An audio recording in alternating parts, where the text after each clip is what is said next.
টি-20 বিশ্বকাপে জায়গা আদায় করে নিয়েছে বাংলাদেশ। তাই টাইগারদের ছাড়া যদি বিশ্বকাপ আয়োজন করে আইসিসি, সেটা হবে লজ্জার, বলছেন ইংলিশ পেসার ক্রিস ওকস। সেই সাথে ক্রিকেটের মধ্যে রাজনীতিকে না জড়ানোর আহ্বানও জানিয়েছেন তিনি। প্রথমবার বিপিএল খেলতে এসে যমুনা টেলিভিশনের মুখোমুখি হয়েছেন ওকস। আজ দেখুন প্রথম পর্ব। মুস্তাফিজুর রহমানকে আইপিএল থেকে অন্যায়ভাবে বাদ দেওয়ার ঘটনায় অলিখিত ক্রিকেট যুদ্ধ লেগেছে বাংলাদেশ আর ভারতের মধ্যে। ঘটনা এতদূর গড়িয়েছে যে বাংলাদেশের টি-20 বিশ্বকাপ খেলাটাই এখন ঝুঁকিতে।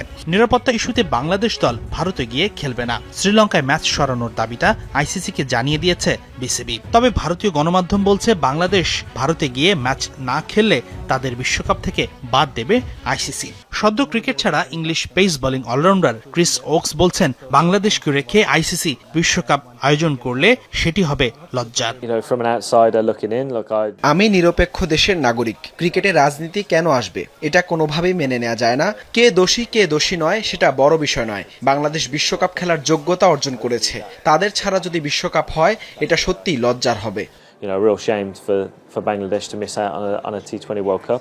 প্রথমবার বিপিএল খেলতে এসে যমুনা টেলিভিশনের মুখোমুখি হয়েছেন ক্রিস ওকস। বিশ্বের নামিদামি সব লিগ খেলা এই পেস বোলিং অলরাউন্ডার যোগ দিয়েছেন সিলেট টাইটান্সের ডেরায়। সদ্যই আন্তর্জাতিক ক্রিকেট থেকে অবসর নিয়ে এই স্পিড স্টার জানালেন বিপিএল আর সিলেটে যোগ দেবার কারণ। আমি জাতীয় দলের হয়ে খেলতে অনেকবারই বাংলাদেশে এসেছি। এখানে খেলা খুবই চ্যালেঞ্জিং। আন্তর্জাতিক ক্রিকেট থেকে অবসর নেয় আমি এখন ফ্র্যাঞ্চাইজি ক্রিকেট উপভোগ করতে চাই। তাই বিপিএল এ আসার সিদ্ধান্ত। আর সিলেটে আমার স্বদেশী মঈন আলী আছে, ওই আমাকে রাজি করিয়েছে।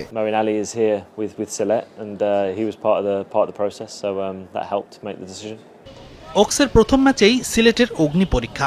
এলিমিনেটরে টাইটান্সদের প্রতিপক্ষ আসরের অন্যতম শক্তিশালী দল রংপুর রাইডার্স। সেই লড়াইয়ে 4 English Moeen Ali, Chris Woakes, Ethan Brooks ও স্যাম বিলিংসকে নিয়ে একাদশ গড়ার কথা সিলেটের। বাংলাদেশের ফ্র্যাঞ্চাইজি লিগের অধ্যায়টা জয় দিয়ে তাই শুরু করতে মরিয়া ওকস।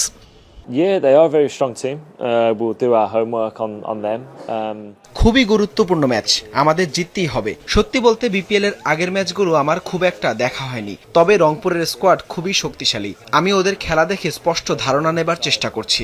আশা করি জয় দিয়ে বিপিএল অভিযান শুরু করতে পারবো। রাজনীতির কঠিন পরীক্ষায় উত্তীর্ণ হয়ে এবার দেশ পরিচালনার দায়িত্বে তারেক রহমান। বাবা জিয়া রহমান, মা খালেদা জিয়ার পর ছেলে তারেক রহমান সরকার প্রধান। একই পরিবারের 3 জন রাষ্ট্রচালকের দায়িত্বে দেশের ইতিহাসে প্রথম। রাজনৈতিক বিশ্লেষকরা বলছেন তারেক রহমানের দীর্ঘ সংগ্রামের চূড়ান্ত পরীক্ষা আগামীতে দিতে হবে জনগণের কাছে।